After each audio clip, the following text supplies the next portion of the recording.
proper post. Yeah, when we're... It's alright. You can even sit there if you want. Give me a few seconds to get things to the appropriate sources. To find my mantras.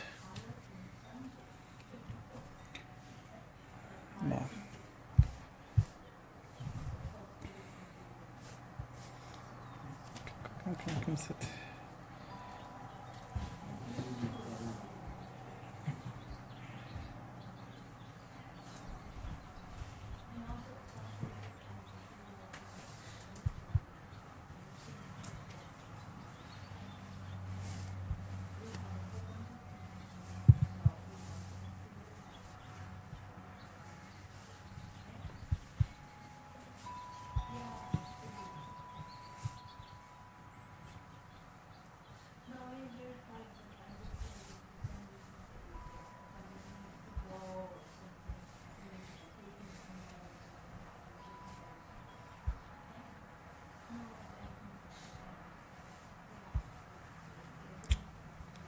Too many buttons.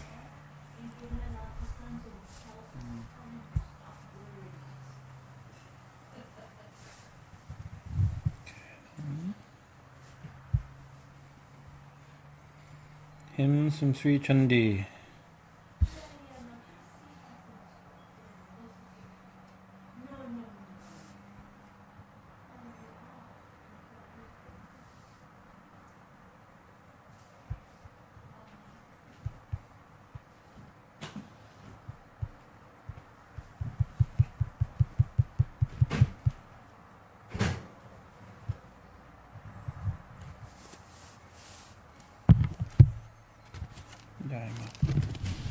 We on? Yes.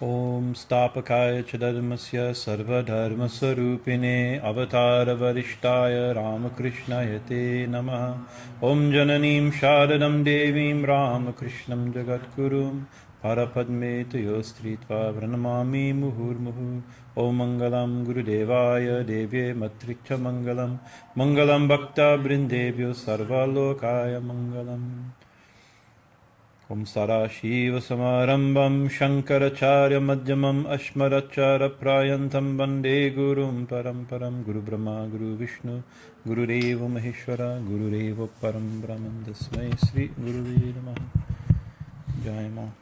So after a long break, we're picking up with our satsangs, and today is Chaturthi or Chaturthi, the fourth day of Devi Navaratri, and in many years ago, when we started reading our readings from the Chandi, sit here and read, and we would read over the 10 days or 9 days. We'd separate the Chandi in a traditional way of separating it, and read it and give description. We'd have a fire ceremony and a big reading, a big arati and bhajans, and it was becoming a little bit popular, right? And we were getting some big trouble with the neighbors, right?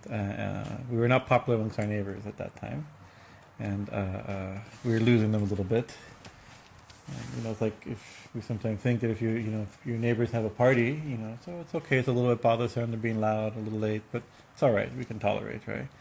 But if every Saturday they have a party, it gets bothersome. But if they have a party for 10 days, you begin to lose the hearts and minds, the battle for the hearts and minds of the neighbors. So we had to dramatically stop those. But it's important to read the Chandi. It's part of the tradition of the during Devi Navaratri to read the Chandi, Devi Mahatmya. So last year, 2 Saturdays came during Navaratri. There was 2 Saturdays. So we said, okay, we'll just read the Chandi, a general discussion, and so we read and spoke about Mahisha Sura, which is the most popular form of popular story of Durga killing the demon Mahisha Sura, and then we read the killing of Raktabija and Raktabija, Chandamunda, and Shumba Nishumba, that main story. And so I was thinking in this terms of what did we leave out? We forgot the first story, because there are three main stories in the Chandi. Are you reading the Chandi every day? Part of it, or that's part of also a unique way to do it. So the first story is this the killing of Madhu Kaitava.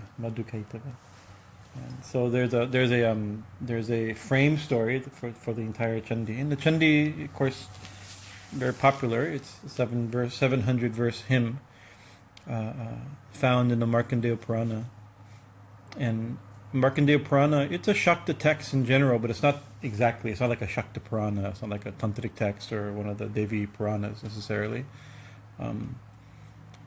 But in the middle, somebody asked a question: how Suvarni became Manu, right? The Manu of this age.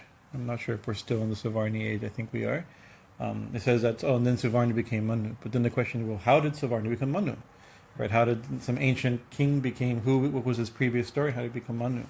And so to answer that story, how Suvarni became Manu, this story of a king and a merchant and a sage is told, and within that story, there's a story of three major episodes: the Divine Mother's avatar, incarnation, manifestation of Divine Mother, Durga and Kali, and killing of these demons. And after all that, those original characters, one of those original characters, gets a boon to become the future Manu.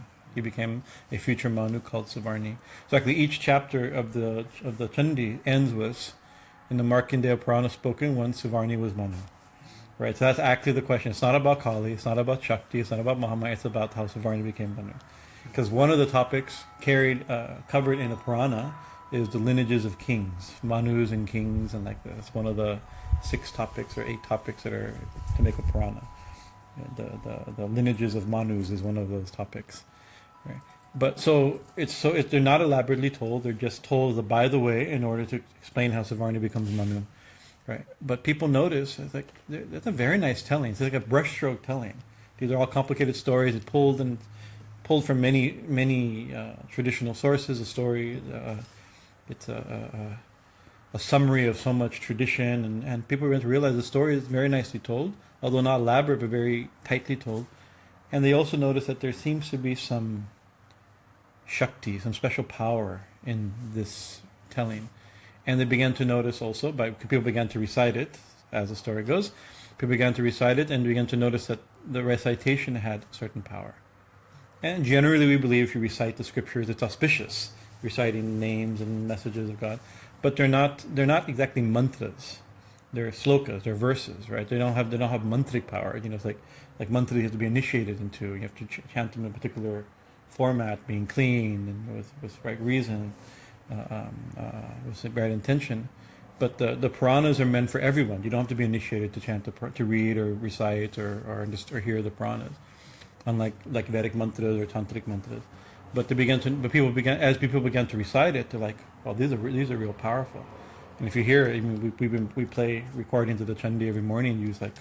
It's like even listening, even recording seems to have a special potency, power, unlike other texts.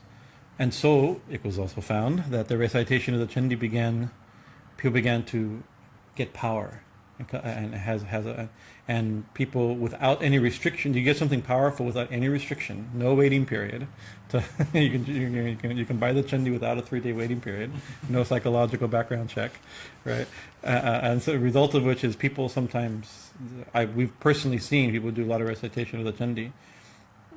They can go a little bit even off balance, right? There's too much power for sometimes like this, it seems. And who knows what their intention is, whether or not it's an auspicious intention. And so the sages, Vashishta, Vishwamitra, Brahma, Vashishta, and Vishwamitra, Lord Brahma, sage Vashishta, Vishwamitra, they gave a curse, right, to the Chandi, that without initiation into the Chandi, into the Navarana mantra, this 9-lettered mantra for Durga, the real Shakti of the Chandi would be locked. Right, there's a kilakam, a pin, locked. It's like that, and so there is part of the rest. When you do a recitation, like a a ritual recitation of the Chandi. One of the hymns is called the removal of the curse of Brahma, Vishishta, Vishwamitra. It even said Brahma, Vishishta, Vishwamitra, Shapta something. I forget. It's not in my head right now. To praying that he would please allow us the power of the Chandi. We're doing this with proper attitude, in the proper mode.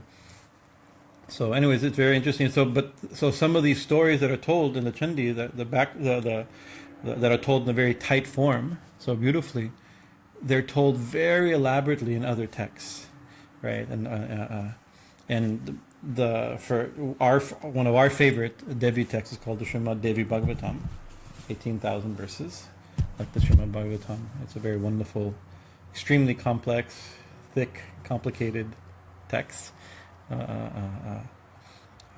And so almost all the stories that are found in the Chandi are told more elaborate than the Devi Bhagavatam. So when I read the verses from the Chandi and to tell the stories, they're informed by the larger source stories. So let's see.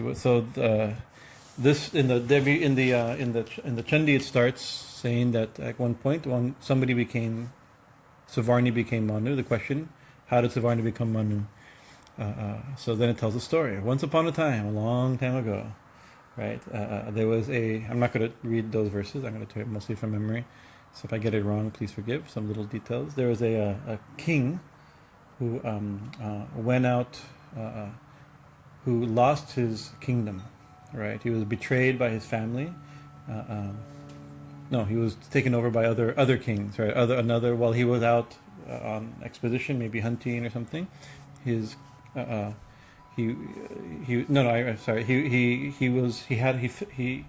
fought a battle with a neighboring village, a neighboring kingdom, but whose strength was less than his, whose army was smaller than his. Right, so he was defeated by a weaker, smaller army. Right, so not only is it a defeat, but it's a humiliating defeat. Right, it's not just a regular defeat. Right, bewildering defeat. Right, kings practice for such battles. Right, it's very horrible. And so he was allowed to stay in the kingdom, but not as a king. Right, made in a humiliating. When you keep the king in your kingdom after you've defeated him, it's meant for humiliation. Right. And so, feeling very much bewildered by this and upset by this, he went on the pretense of hunting. He left, kind of like, I need to get away and clear my head. Right? This is horrible. Trying to understand why is it. But he also began to notice that although he's concerned. It's like what's happening with his elephant. Is the money that he worked so hard in the treasury of the kingdom, so hard to collect. Is a new king and queen spending it properly, even though he's already been kicked out, right? He's still thinking. He's still attached to the thing. So he went to the forest, and there he meets a merchant, and actually the names of these characters are sometimes we sometimes are conscious because we come from a tradition of the characters in the story we take them very symbolically. Jaiman, and we take them very symbolically. But I think we're justified in taking them symbolically because even the names are like clear symbolic meaning. So the king is named Surata, right? And this merchant that he meets in the forest is named Samadhi. So you imagine this must have some meaning. And so Samadhi, he asks, you're sitting there, they begin to make friendship in the forest, you meet another stranger in the forest. And Samadhi says that, my problem is my family has kicked me out, right? I love them so much. I spent my whole life serving them, and they've betrayed me, and they've kicked me out, right? He says, that's very, very sad. I said, but the problem is, it's bad enough, but still, I'm so attached to them. I'm thinking about them. Are they happy? Have they been fed? Right? And he says that the very people they've thrown me out, they have no love for me, and they've thrown me out. They've betrayed me. Yet my mind still shows attachment for them. Why is that? And the king's saying, I'm thinking the same thing, right? I'm attached to, my kingdom has been lost, right? And I was I lost in a humiliating way, and still I'm thinking about it, right? So they were wondering why is this? So this is a very big question. This is actually aspects of the core spiritual struggle we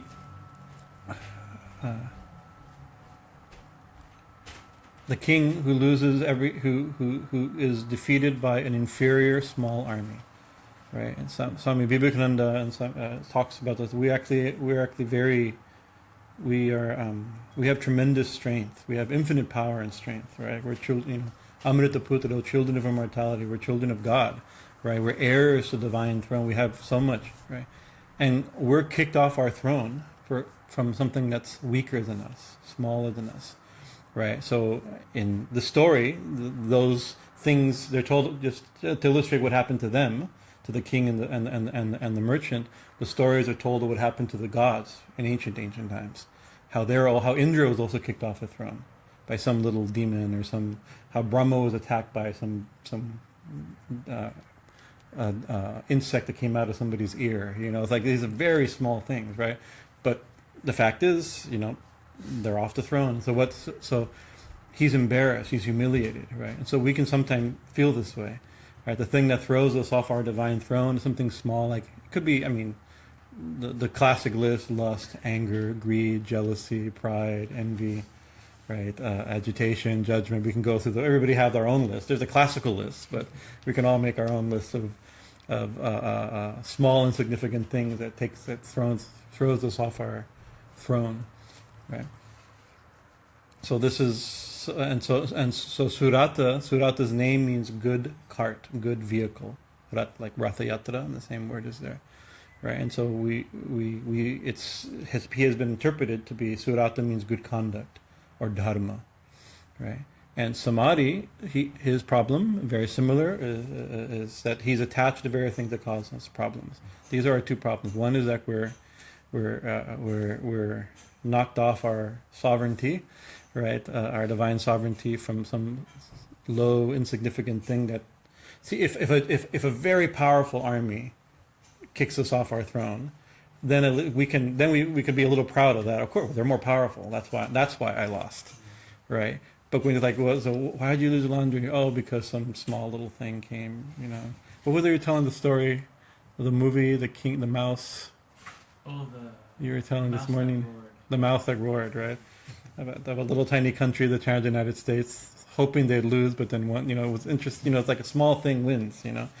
So it's embarrassing, and that's one problem. The second problem, or another source of our spiritual problem, is that we're attached to very things that cause us suffering. The very things that's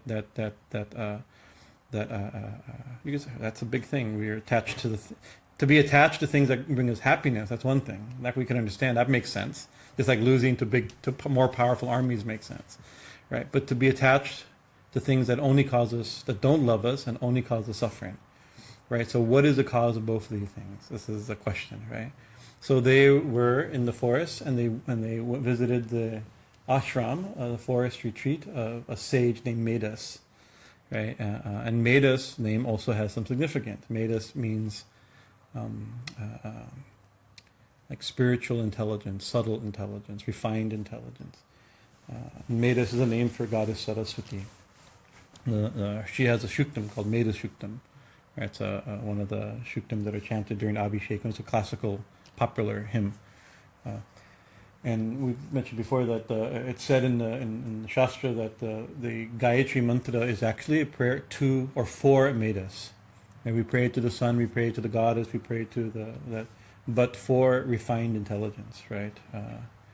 We want to illuminate our intelligence, right? Our divine intelligence, not just our intellectual capabilities, but our subtle intelligence. The type of intelligence allows us to understand scriptures or spiritual things. And actually, the scriptures, and they're not just philosophical; they're really hard. Actually, they're subtle, right? It's like you can read a novel, you can read a Harry Potter novel, and a couple weekends, have fun. It's a nice magical thinking like this. But to read just 2-3 verses of the Gita is very hard. Not hard to read, but very hard to understand. It's subtle. Even if you have a philosophical brain, you can be intelligent and still not get it. You have to have subtle intelligence, and you have to have Medas, right? And so going to the sage Medas has been interpreted when we come to these two main struggles of losing our sovereignty to a weaker force or becoming attached to the very things that bring us suffering, two aspects of the same dilemma.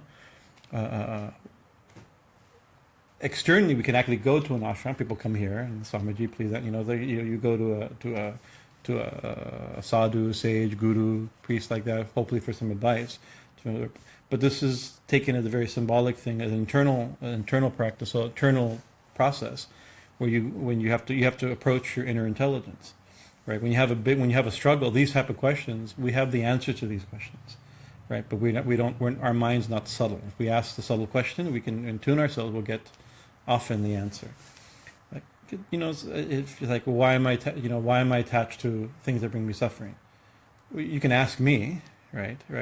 But also, if you ask yourself, you can probably figure out why you're attached to things that bring you suffering, right? The answer is there, right? We're not habituated to ask, and we don't want to know the answer usually. So they approach this sage Medus and ask him this very question. So I mentioned Surata's name means good cart or good conduct or dharma, and samadhi is, the word is like a meditative spiritual absorption, internal unitive experience. And in the past we've described it that these Medus and Surata and samadhi are the external and internal goals of religion. Right? One is the external manifestation as dharma. The other is the internal culmination in the form of ecstatic, unitive experience. And they approach Medus and they ask him, the king, I think the king's the one, if I remember properly, the king's the one who speaks for both of them. He says, "Oh sage, right? This I'm attached. I'm worried. We're both attached to the very things that bring us suffering. Why is that?" And he says, "Oh, that's simple. That's a simple question. So if you ask me, why are we attached to the very things that bring us suffering? Why do we lose our sovereignty to low, insignificant forces?" He says, "Oh, it's Mahamaya. Thank you very much. Take some prasad. See you next. Check our website for more information. Check the gift shop. We have some nice books and CDs. Like that. That's the answer. It's Mahamaya, right? Well, that's a good answer. Right? He says, "Well, excuse me, sir. What is this What is Mahamaya?" So actually, the verses, the three stories that are told are to illustrate what Mahamaya is. But they match Medus and Surata and Samadhi's dilemma, because now the story is about, like, if I don't want to tell you directly, like, the reason you're suffering is because I can sit there and give you, it'd be embarrassing and you won't want to hear it. But I can say, well, I'll tell you a story. There's once a man looked just like you. We had the same job as you, and same thing happened to him. Let me tell you. So that's a similar way they told about this ancient story about the gods and the demons, fight between the gods and the demons. But one of the great lines I don't have it in front of me, so I may not know it by memory. But he says that the cause of what is Mahamaya? He says that Mahamaya, she's the one. They use this term she, right? So they already have it's a feminine principle. She's the one that throws everyone into delusion, not just you, oh king, and merchant. Right? She throws everyone, and everyone. He says, even the minds of great rishis, right? So this is, and it's not in the minds of great rishis. The first story, so even she even, there's one of the lines that says, even put into nidra, into sleep, the great God Vishnu, who's God himself, nothing higher than Vishnu. Right? There's nothing higher than Vishnu, yet somebody put him to sleep. So in other words, there's something even higher than Vishnu, not in the sectarian way that right? But this is something, right? So it's definitely higher than sage, than merchants, kings, and sages. Even Vishnu is put to sleep by her, right? So and then he does a very great line. He says, when she's the one that throws everyone into an illusion, and when perpetuated, she's the one who wakes us up from our delusion, right? She's the one who causes the whole world. She's the one who your suffering is caused by her, and if you remember her, your suffering can be ended. So this line, I wish it would have been a good line to I don't have it, I didn't print it.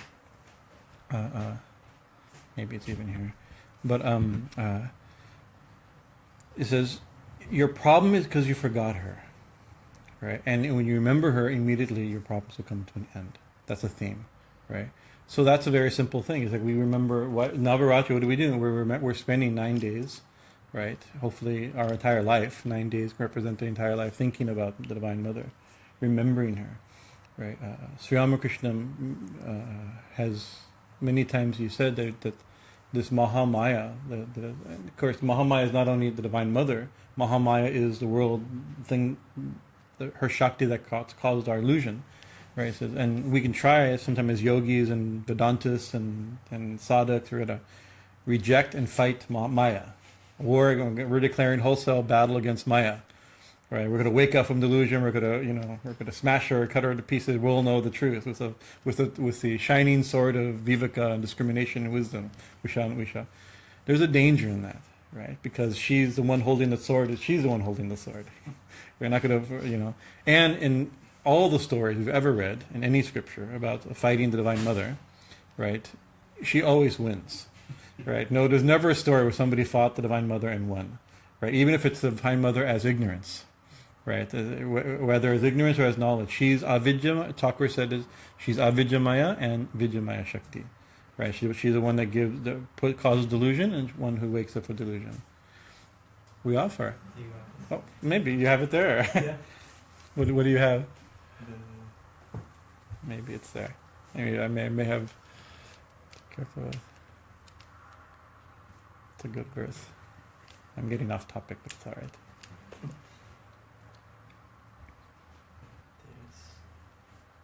Were he speaking? Here after when the sage is Yeah. answering before I think the question. Before, yeah. It's here.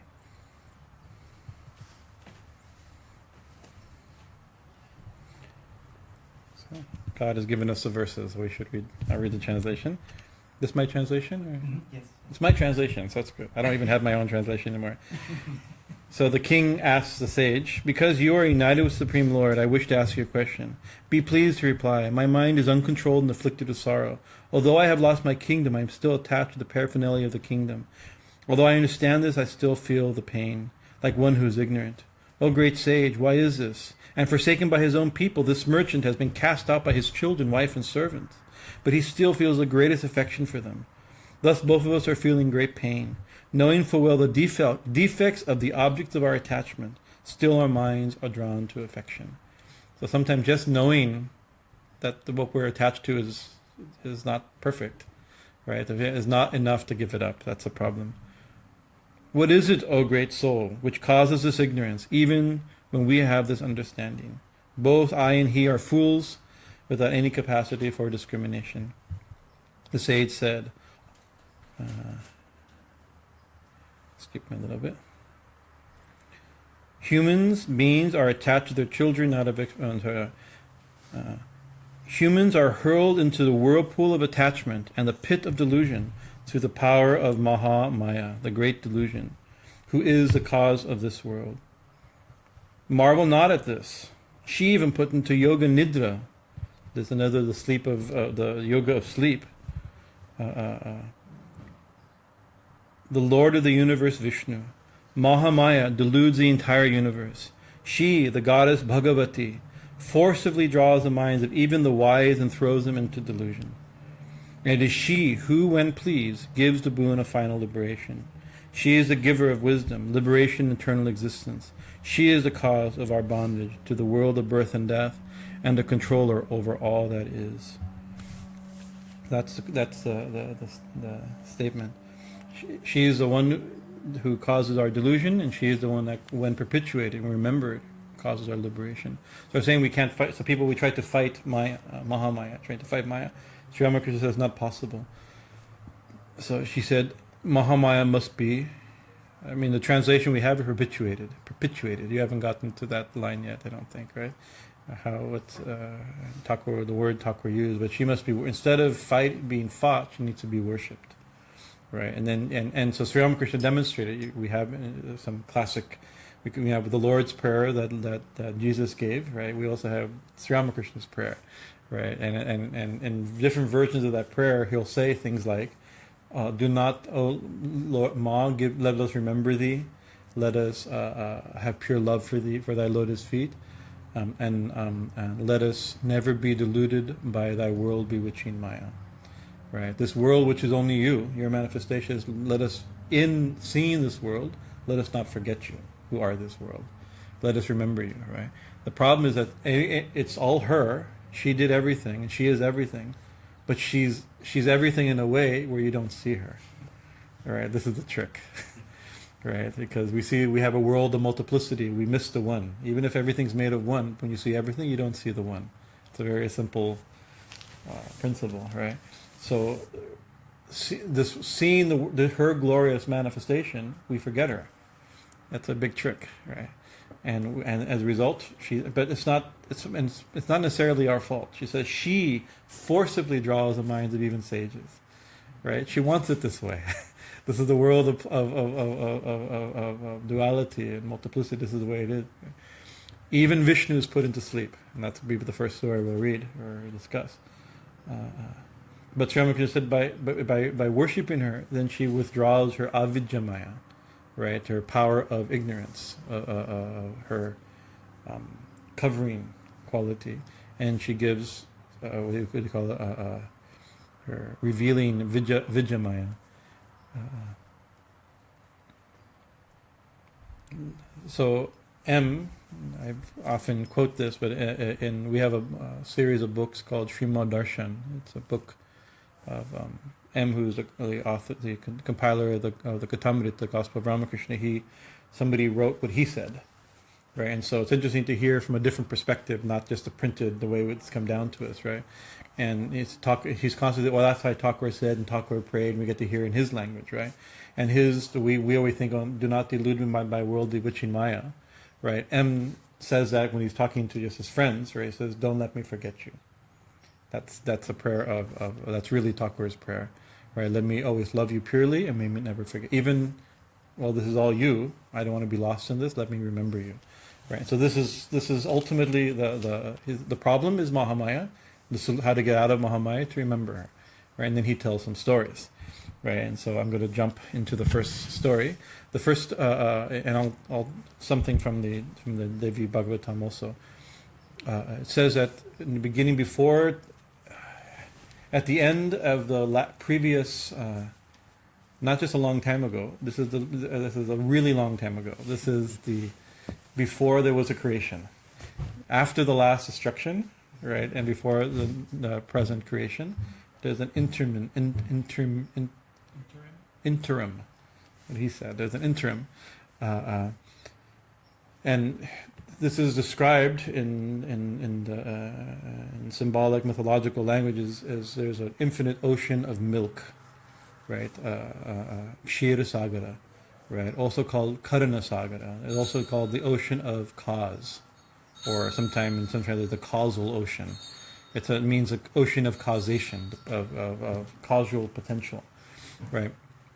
And so within that ocean of causation, there's Lord Vishnu. We've seen the image of Narayan Vishnu sleeping in Yoga Nidra on the Ananta Shesha, the 1,000-headed serpent. Right. So that we know, and then you probably know the story. Eventually, from his navel will come a lotus, right? And Brahma will be on that lotus, and then he'll create. There's many versions of that story we know. So, to give a little bit of a theological, philosophical symbolism of this, that ocean of causation is the ocean of potentiality, cosmic potentiality. Vishnu, the name Vishnu comes from a similar root from that all-pervading or all-expanding. So it usually refers to consciousness. So Vishnu is that all-pervading consciousness, right? That's at present it's asleep, not awake, right? He's asleep. He's been put to sleep. That's the thing by the Devi called Yoga Nidra, and he's sleeping on the serpent. So this is obviously we don't have to jump too much.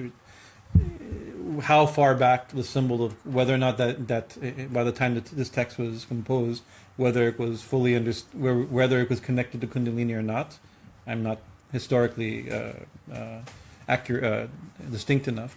But it's taken to be like she's on the coils of Kundalini, which is we in our own body we also have consciousness asleep, right, in the coils of Kundalini, right, and so how to wake that up. So in the story, so Brahma comes out of Vishnu's navel, Padmasambhava, and a lotus opens and Brahma comes out, and the story is he looks around, he sees, what does he see? Nothing, because there ain't anything, right? This is before time and space, right? Nothing yet happened, right? Nothing exists yet. This is before and a little more modern, before the Big Bang, right? So what happened before the Big Bang? Time and space start the Big Bang, so it's before. Nothing happened before because there's no time yet, right? So you can't think of it this way. It's before. It's not before. It's not prior. Anyways, I don't know. The language falls apart there, right? Before time and space, if that makes sense. So he opens his eyes and sees nothing, right? And so in the Srimad Bhagavatam, it says that he, not knowing what to do, seeing anything, he closes his eyes and meditates, symbolically going back through that cord that he's on, right, back to Vishnu's navel, and there he hears tapa, right, do austerity. So he plunges into meditation, and from there he hears, to the story goes, he hears Om. From Om he expands the Gayatri Mantra, which gives him Vedas, the subtle intelligence to understand what to do, right? And that expands into the Vedas, and from the Vedic knowledge, then he then create the world that we live in now. This is the way the story goes. That's the common version of the story. In the Devi Bhagavatam, it's told slightly different with this. So there he sees. So in that interim, out of Vishnu's ears, come two demons.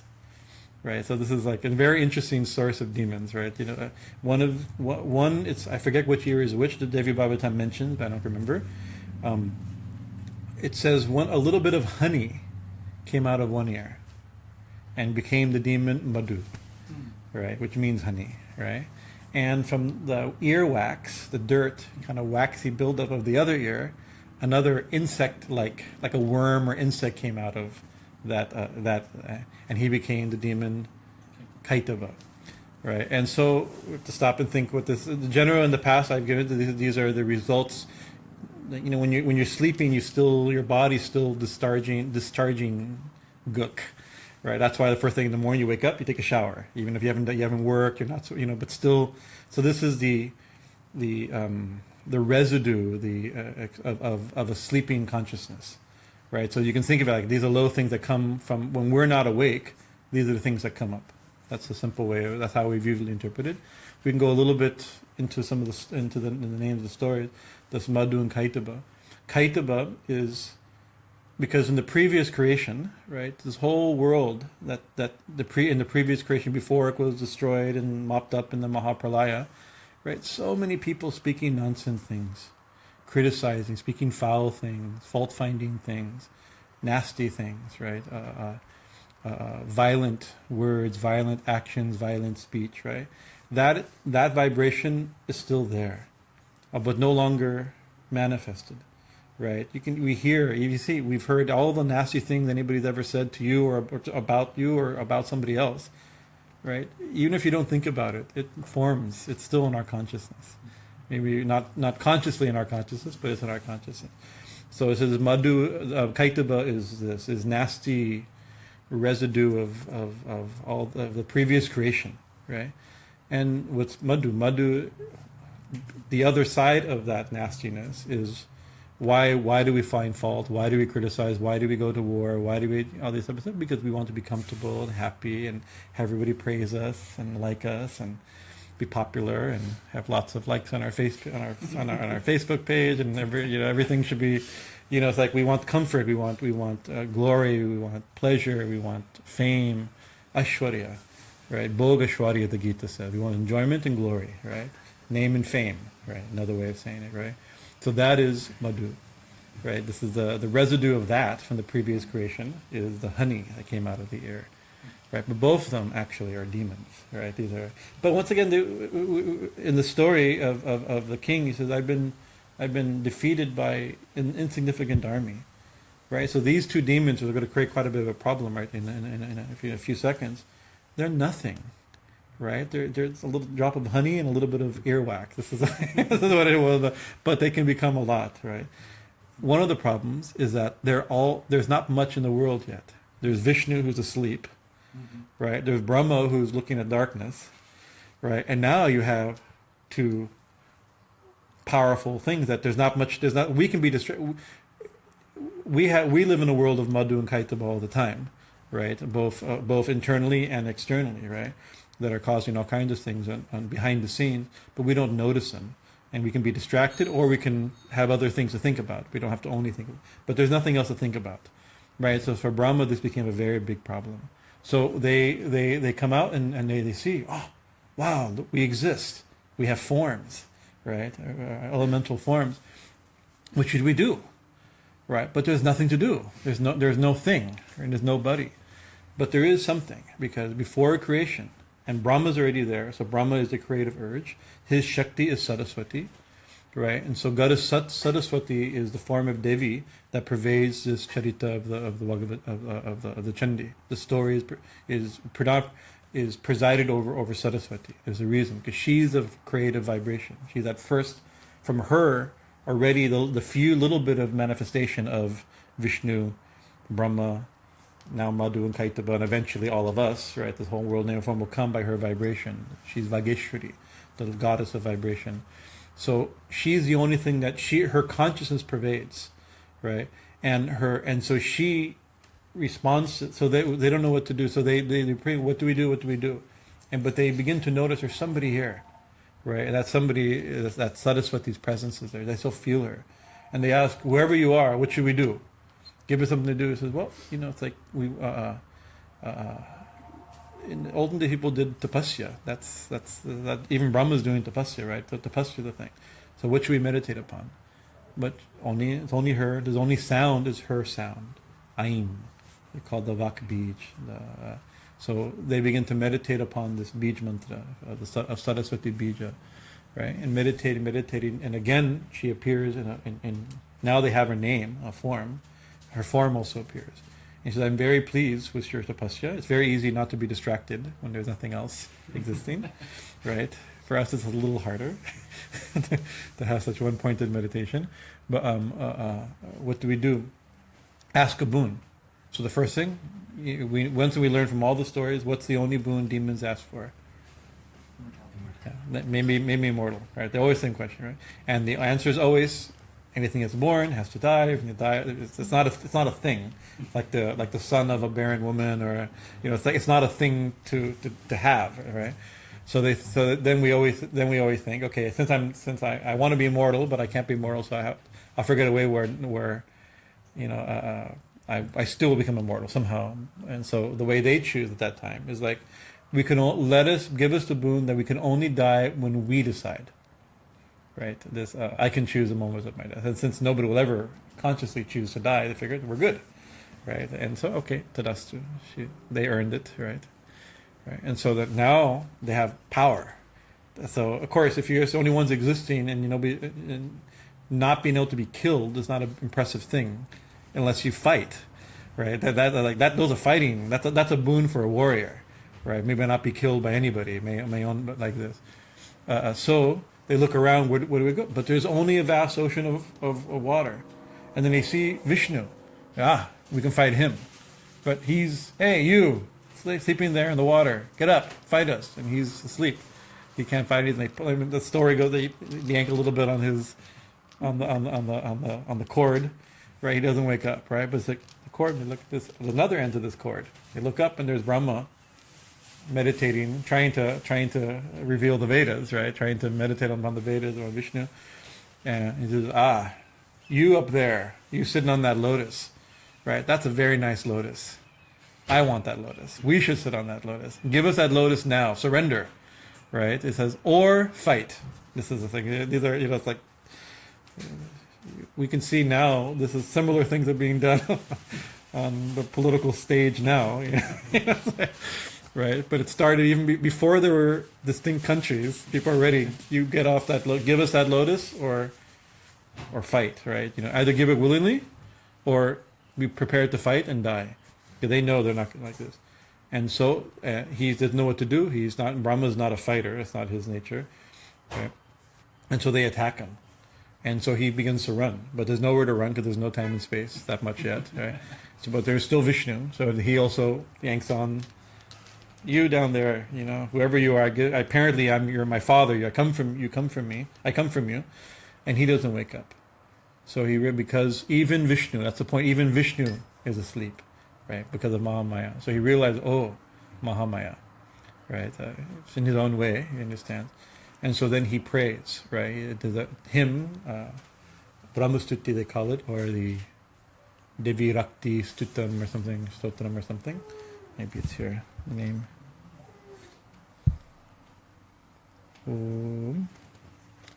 Called the Rati Suktam, the tantric hymn of night, right? And why is it called the hymn of night? Because there is no day.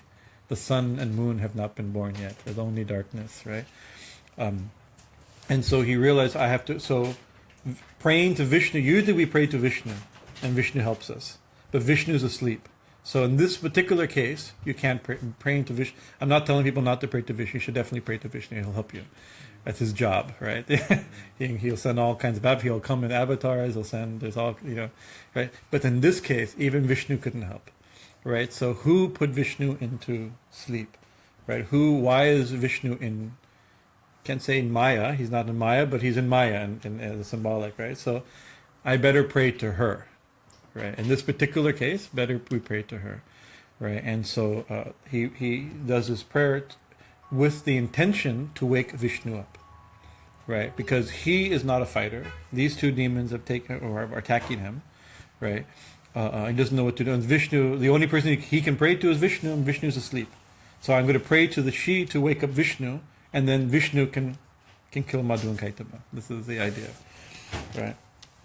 Om Namas Chandikaye.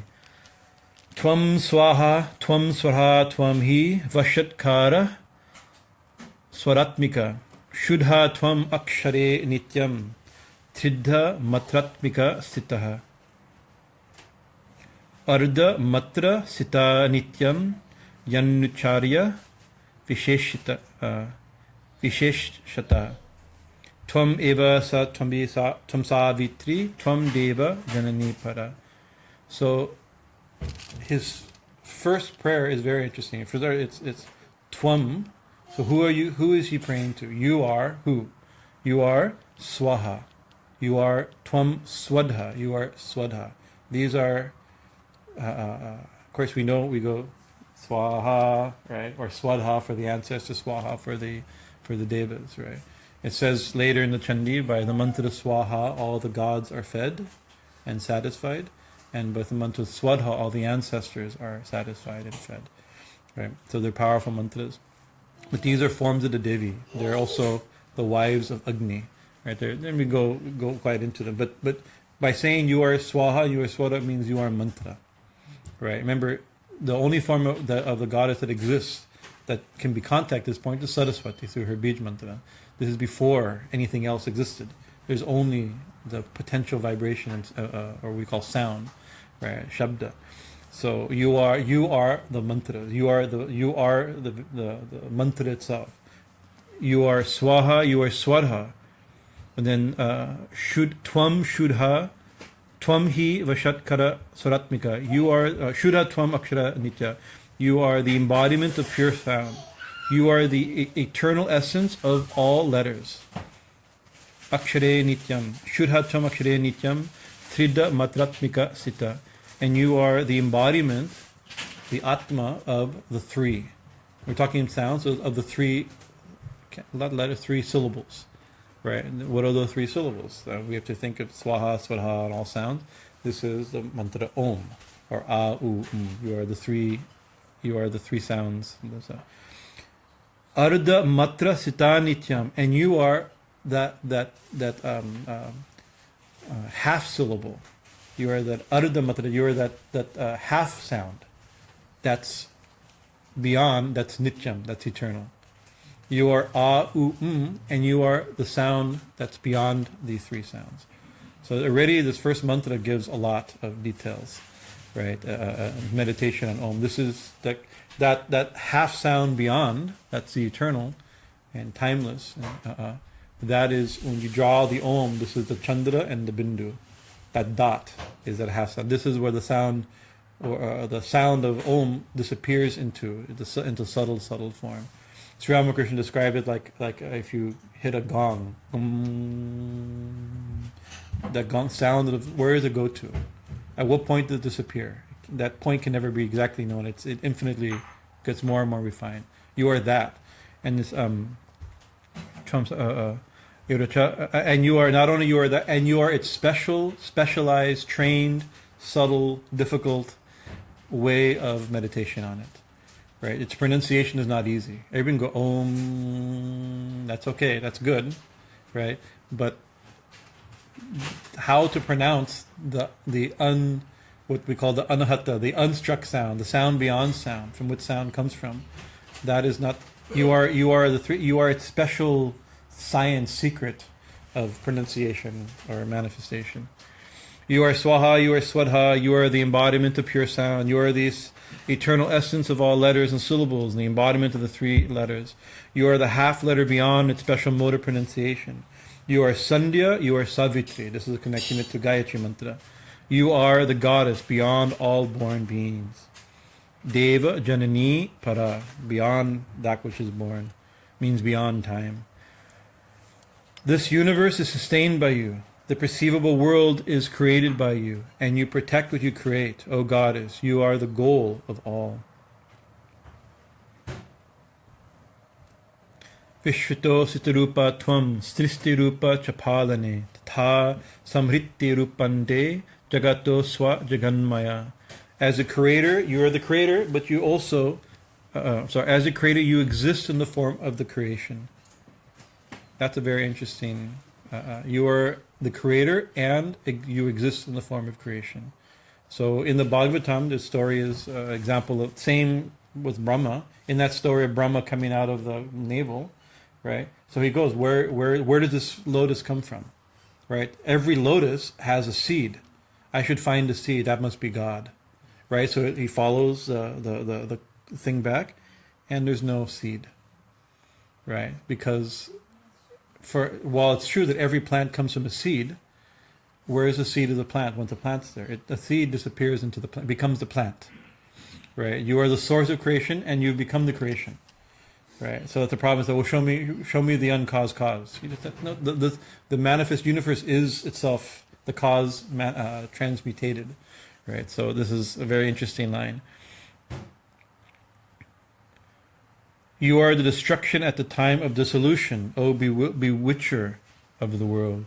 You are the one who throws the whole world into illusion. Mahavidya, this is a very important line. Mahavidya, you are the great knowledge, right? Mahamaya, you are the great illusion. Mahameda, you are that medas, that subtle intelligence. Mahasmriti, you are the great remembrance, right? Maha-moha, you're the great moha is illusion, delusion, infatuation, like that, confusion, right? Chabhavati, O Bhavati, O goddess. Maha-devi, you are the great, O great goddess. Maha-suri, Maha-asuri, right? You are the great goddess, and you are the great demoness. Right. This is a very interesting. You are everything. You are the full gamut. Right. Right. So, back to Medas's original point. Forgetting her has caused our problem. Remembering her ends our suffering. This is remembering her. You are remembrance, and you are also forgetful. You are also our forgetfulness. If you can see her even as the cause of the thing that causes us to forget her, then you remember her. It's a very tricky thing, but it's very important. Pakritis cham chasarvasyaha gunatraya vibhavini kalaratri maharatri moharatris chadharuna. You are nature, you are pakriti, you are the three gunas that constitute nature, right? Gunatraya vibhavini.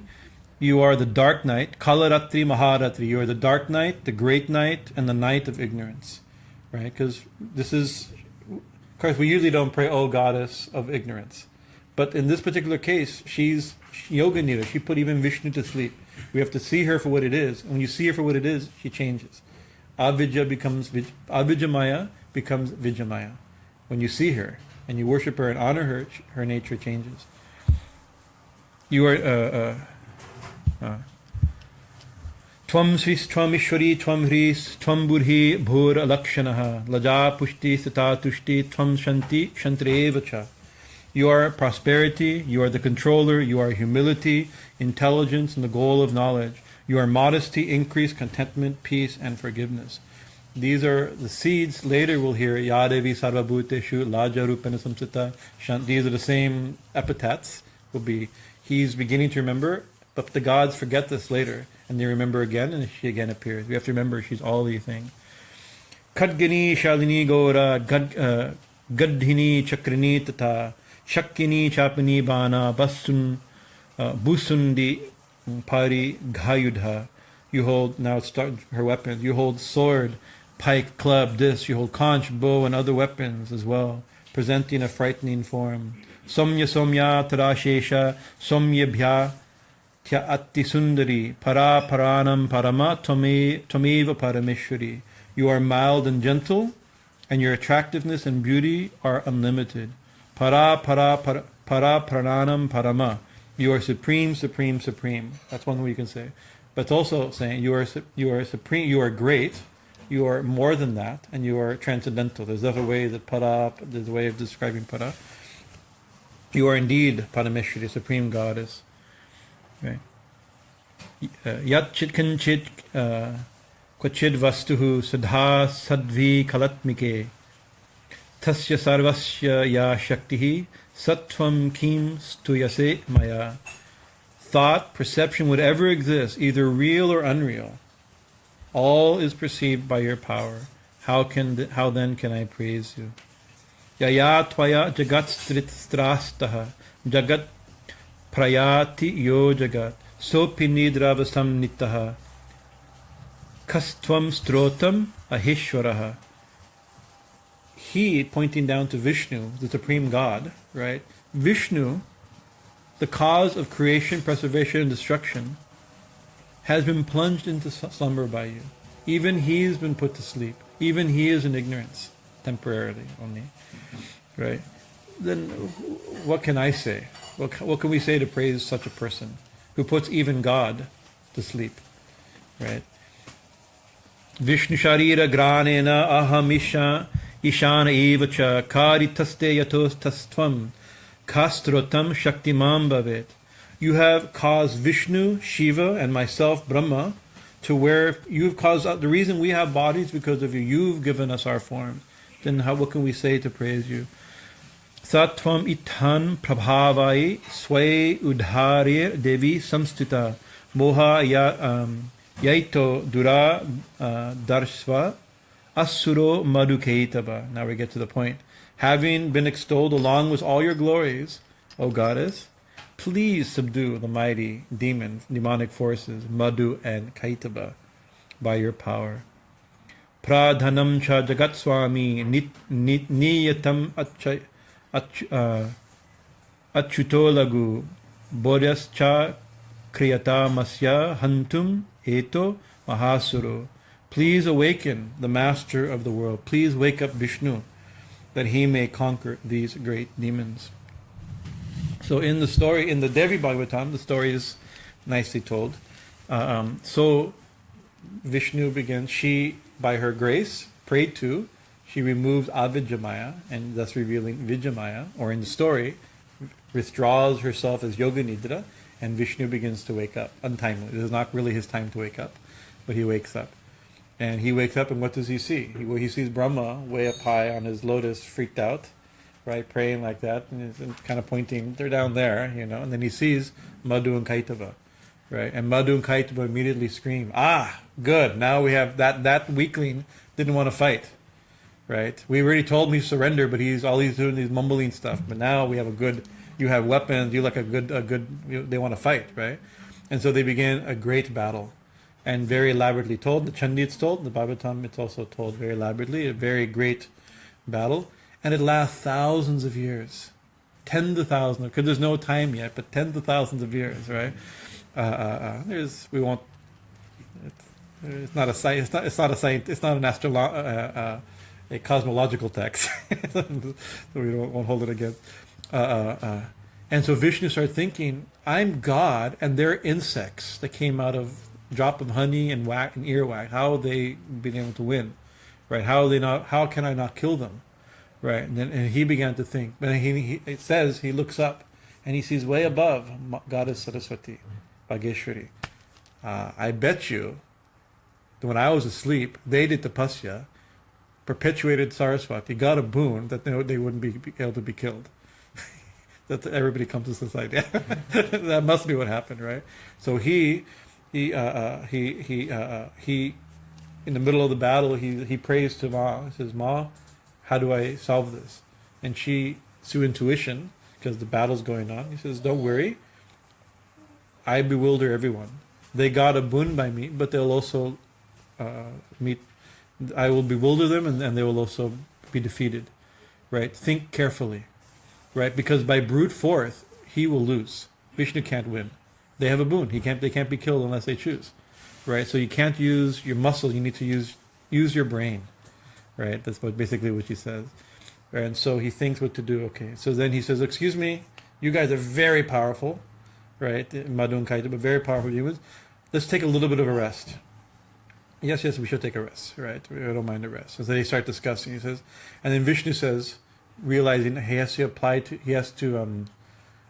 their ego, appeal to their ego, and that's where Mahamaya's power is greatest, right? And she says, "Please, I'm very pleased. You guys are very good warriors. Ask a boon of me. I shall give you a boon." They're very insulted. Who are you to give us a boon? We're the powerful. If anybody's going to give a boon, we're the ones going to give a boon, right? We're the givers, not you. Right, they're the type of ego. They should have just immediately then die, but the ego didn't allow them to ask the right boon, right? And so he said, no, you give us a boon. I mean, no, you ask a boon of us. And so he goes, okay, oh, very good. If you insist for the good of the world, let me kill you, right? It's like, oh, we were tricked, right? Definitely tricked. Daima.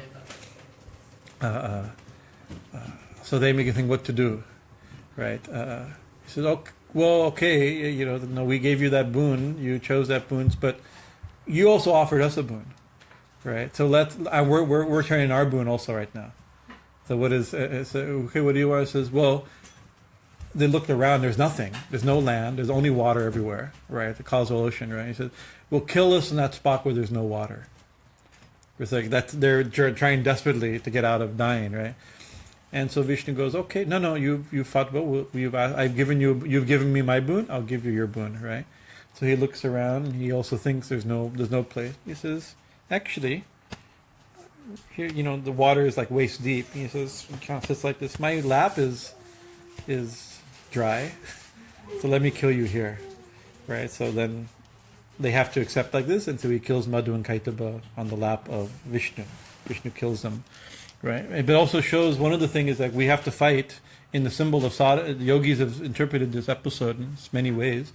We have to pray to wake up, and it's not like, oh Devi, oh Devi, come and kill the demons. In this story, is oh Devi, wake up my awareness and consciousness so that I can fight. I can do the right fight. But in the end, it's still an act of grace.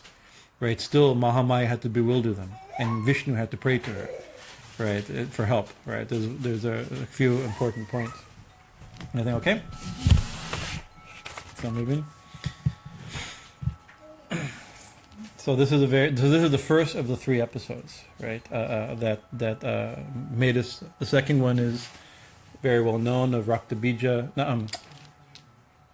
Mahishasuda, right? And so this is a very powerful, we have to 5 minutes or less, a very powerful situation. It says that in the Devi Bhagavatam mentions that they're very low class demon. In their previous life, they're Ramba and Karamba. These 2 brother demons, they did some tapasya to get some power. There's a long story. I don't have time to tell the story. I told it last year more elaborately. but they got a special boon, and as a result of which Mahisha was born. He's a very low class. He's a buffalo, right? He takes his favorite form of the buffalo.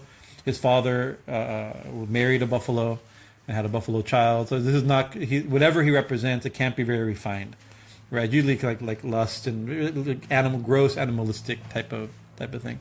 But the result of which Mahisha sits on Indra's throne. He wins, right? That's again the same situation to Surata. He lost some low thing. It's a very embarrassing situation when Indra, the king of the god, loses his sovereignty for some low thing. And so we know the story of how the Divine Mother was, in a certain sense, created. We can think by the day that they go to Brahma, Brahma goes to Vishnu, Vishnu goes to Shiva, or something like this, and then the different gods. The Shakti of Brahma flashes from his forehead. The anger of Vishnu comes. The anger of Varuna. All the gods go to create this Mahadevi. So this is usually, we say, where did Durga come from, right? Where this is also our worship of Durga. This is the most common story because of the Chandi. How the gods created her. Of course, the gods didn't create her, right? She is the Shakti of all the gods, right? Right. They got their Shakti from her, but they manifested, or their own Shakti manifested, and the goddess was born. We know that story. But I was thinking, in literally 7 minutes or less, or we'll see if I can do it, I want to tell another story of the source of Durga, because every year we've told this source of how Durga came. In the Devi Bhagavatam, there's another story. And how do we get the name Durga? Right? Durga actually is not a very nice. Durga means suffering or difficult, right? Durga, dukkha comes from it. The same word, right? So something that's difficult and complicated and painful. That's called Durga, right? So why do we call the Divine Mother Durga, right? Well, there was a demon who was difficult, painful, and suffering, and his name was Durgama, right? Mentioned in the Bhagavatam, right? And he. Every demon in the story wants to win the gods, right? Or defeat the gods. And he began to think, the gods get their power from yajna, right? And mantras. People chanting, the rishis are chanting mantras, and people are doing pujas and yantras and mantras and like that. So that's where they're getting their power. If I can stop all mantras, then I'll have power. I can defeat the gods. So how do I do that? It says, the Sutas Tapasya. I forget, he does a fierce, terrible tapasya for thousands of years, trying to invoke Lord Brahma to bully a boon out of him. And Brahma comes, what do you want? Well, first thing he said, let's give me immortality. Always the same question. I can't have immortality. Even I'm not immortal. Same story. Okay, in that case, give me the Vedas. You have the Vedas. The Vedas exist in your mouth. Give me the Vedas. Right? Similar thing with Hayagriva, the same thing, right? And so he says, okay, Tadastu, here, have the Vedas. So now the Vedas are no longer with Brahma, right? They're now with Durgama, who runs off with them, hides them someplace, So then what happens? Well, people aren't chanting mantras anymore. The Brahmins have forgotten their recitation. Nobody's chanting Gayatri. Nobody's doing yajnas. They try to do, but we forgot the mantras. We kind of know. We're trying, Ma, please help us, God. But there's no mantra power behind it. So what happens slowly, the gods, there's nobody doing yajna, and the tradition of the Devas can't feed themselves. They give us their blessings through the form of rain, prosperity, and fertility, like that. But we have to feed them. We can't feed ourselves. They give us our natural abundance through rain and the like, and we feed them through yajna. Nobody's doing yajna, so slowly the gods are getting weaker and weaker and weaker, right? Dharma is disappearing. People have forgotten the Vedas. The gods have lost their strengths. What happens? It stops raining, right? It stops raining. The rivers dry up. The lakes dry up. The ponds dry up. The fields begin to dry up. There's no more the grasses along the field. The cows begin to die. There's no more milk. If there's no milk, you can't make ghee. There's no yajna. It's like you can see the whole thing just begins to unravel, and everyone's starving. The gods are hiding in the caves, right? The Brahmins are embarrassed that they forgot the mantras. and the world is suffering, right? So then a few of the gods go secretly, as they always do, high into the Himalayas and begin to do some tapasya, auspicious tapasya, not to get infinite control, but to invoke the Divine Mother to help them, right? And says the Divine Mother appeared in a very beautiful form. Actually, Lord Brahma himself went to the Himalaya because it's his boon that caused all this problem. Brahma is always, in all the stories, Brahma gives a fierce boon to some horrible demon. I mean, all the problems happen. So he goes to the Himalayas, I remember, and does tapasya to invoke Adya Shakti, the primordial power, right? And to ask her to restore the Vedas, right? So Maheshwari, the Divine Mother, appears in a glorious form. Right, it's described there as she's the color of like an infinite blue, a dark blue, kind of like we'd think of like Shama, this type of. But the color is described specifically as the color of the infinite expanse. So it's a very poetically, right? And she says she's glorious like thousands of suns, right? And she said she has 100 eyes. Right, so that's an interesting form. She has 100 eyes, and she has 4 arms. In the 4 arms, her right hand she has some arrows and a lotus, and her left hand she holds a bow and vegetables. Right, and because she has 100 eyes, her name is Satakshi. One who has 100, who sees the world through 100 eyes, right? And so Brahma says, look what's happened. The Vedas have been stolen, right? Or not stolen. He gave them in the form of a boon, right?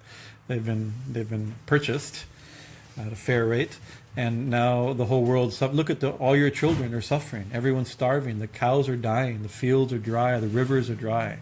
It's like this is the most opposite of Ma's nature. She's the flowing rivers. She's blooming grass fields and banana plants. These are all the symbols. Her symbols are prosperity and fertility and life, right? So seeing this, she begins to cry, right? But she cries with 100 eyes, right? So this is and it says each eye is like a giant blue lotus. Forgot the little details, the beautiful poetic details. And so her tears from her 100 eyes begins to fill the rivers, the tanks, the lakes, and the ponds. That's a very nice image. And I was thinking, I was going to call Ramakrishna today because he has an interesting, in Hawaii, a very important watershed lake high in the mountains in Hawaii somewhere was dry. And this is causing tremendous problems. I may get a few of the details wrong, but it's more or less the right story. And so one of the senior mothers, the elder holy ladies, had a dream where the goddess told that they need to fill them with their tears. So the old ladies, all the senior ladies, went up into the mountains and crying for the plight of the people. They began to cry tears into the lake. And after some time began to rain and rivers began to, and actually they're now full of water. I took a very interesting scene, and actually when Ramakrishna met, they gave him a job, right? Because they knew he was going. He told them that he was going to Kumbh Mela, to the Allahabad, and so he says, okay, you take water from this lake and you put it in the Sangam. And you collect water, and when you come back, you have to put it so that connecting these divine waters. But it sounds interesting that these rivers, this lake, which is a major watershed for thousands of people and things like that, indigenous people in Hawaii, was also filled with tears. So with her 100 eyes, she fills and slowly the earth became. She began to give grains, and from those vegetables, she began to feed everybody. She held vegetables, and slowly the world began to bloom again. The rivers began to flow, the grasses began to grow, cows began to graze, milk began to come through the whole system began to rectify.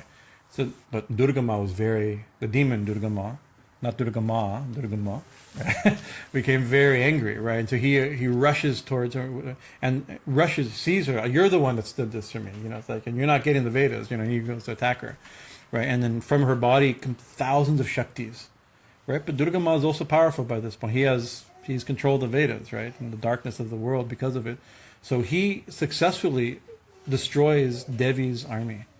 Devi's armies destroy his army, and then he destroys Devi's army. That's the situation. Very interesting. We won't go into some symbolism in there too, and then he goes to a direct attack, and she has 15 arrows in her quiver.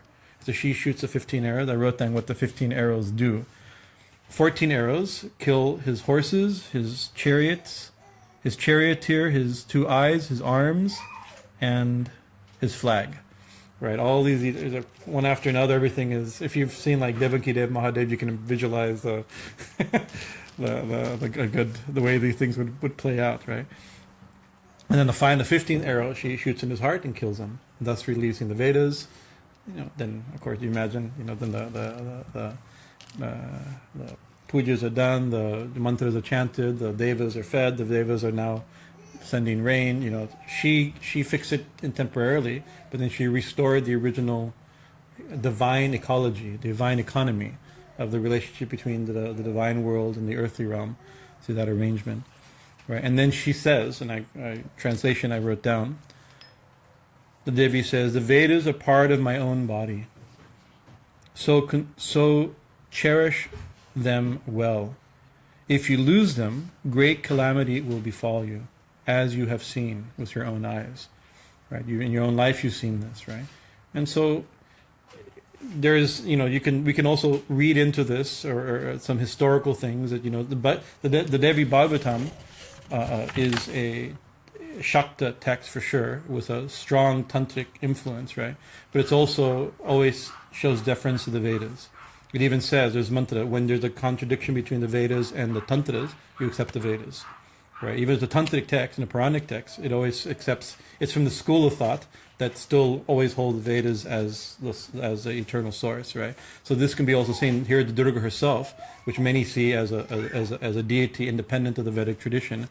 She herself is saying, I am the Vedas, cherish the Vedas, this is how I'm worshipped, this is my form, right? So this is the school of thought that this text comes from. It's also our school of thought. It says, I will, and from this day on, because I have killed the demon Durgama, I shall be called Durga. So if we have actually 3 names, so we have this Satakshi and Shakambari. These 2 names come, the one with 100 eyes and one who gives vegetables or vegetation, right? And the name Durga, right? So it's a very not so well known. Maybe a few people know this story. Everybody knows the other stories of Durga. I want to tell something we've never spoken. This is one hidden story of Durga Ma. And so today is the 4th day. We also, part of the worship of Navaratri, there's so many ways so many different ways of worshiping Ma during this time. In North India, they do 3 days worship of Durga, 3 days worship of Lakshmi, 3 days worship of Saraswati. We also worship this is called the Navadurgas that are here. So we're on the 4th day, so you can see the 4th picture is garlanded. This is Kushmanda, the 4th of the Navadurgas. These are all, and the Navadurgas are very, very deep. They represent different stages of evolution, different chakras, different planets. There's much detail to them, very deep. Also, another way you can worshiping through the 9-10 days of Dash Mahavijas, the different forms of Kali. There's so many like this. And in the Bengali form, we worship Durga Puja on the last 4 days, from Shasti to Novmi. So you'll see set in a few days. Monday probably she'll come. Mother Durga comes with her children. She has, in this story, she comes to visit her family.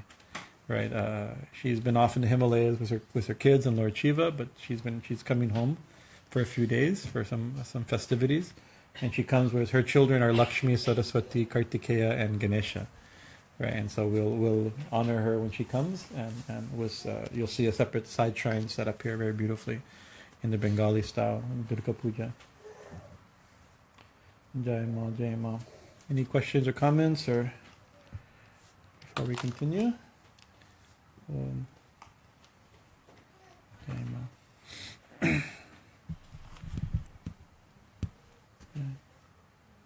We thank you for your kind attention. Jai Ma. And this is miraculously only 6 minutes late. This is the first time I've ever been only 6 minutes late for puja. Jai Ma Kali, Jai Ma Kali. Thakur.